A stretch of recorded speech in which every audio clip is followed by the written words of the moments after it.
Hello mga idol, welcome back to my channel. For today's video, I will tell you the story about David and Goliath.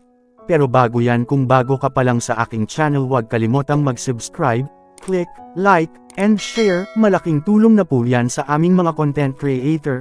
Maraming salamat po.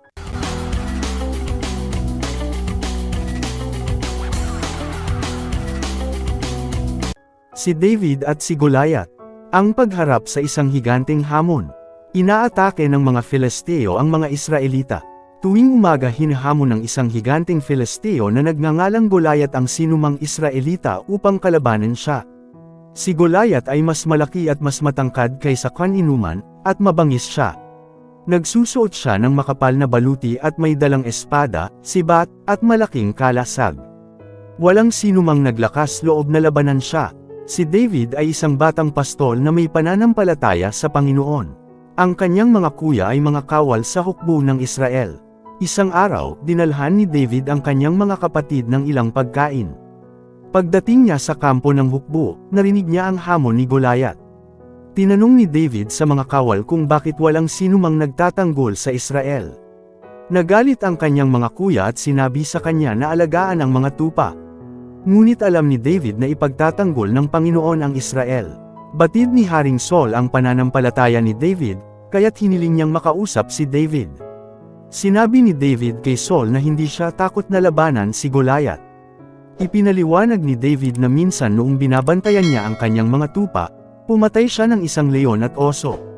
Pinrotektahan siya noon ng Panginoon, at batid ni David na paprotektahan siya ng Panginoon ngayon. Ibinigay ni Saul kay David ang kanyang baluti. Ngunit hindi ito kasya, kaya't hinubad ito ni David. Nagpasya siyang lumaban ng walang anumang suot na baluti.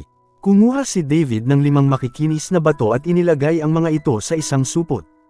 Kinuha niya ang kanyang tirador at tungkod ng pastol at nilabanan si Goliath. Nang makita ni Goliath si David, sumigaw siya at kinutya ito. Sinabi nito na hindi siya kayang matalo ng isang batang pastol. Sumigaw si David na nagtitiwala siya na paprotektahan siya ng Panginoon. Sinabi ni David na tatalunan niya si Goliath para ipakita ang kadakilaan ng Panginoon. Tumakbo si David palapit kay Goliath. Agad niyang itinira ang bato gamit ang kanyang tirador.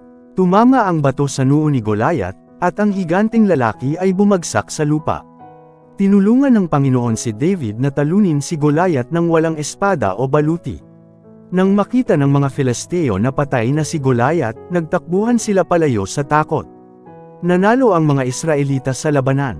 Nagtiwala si David sa Panginoon, at pinrotektahan ng Panginoon ang Israel.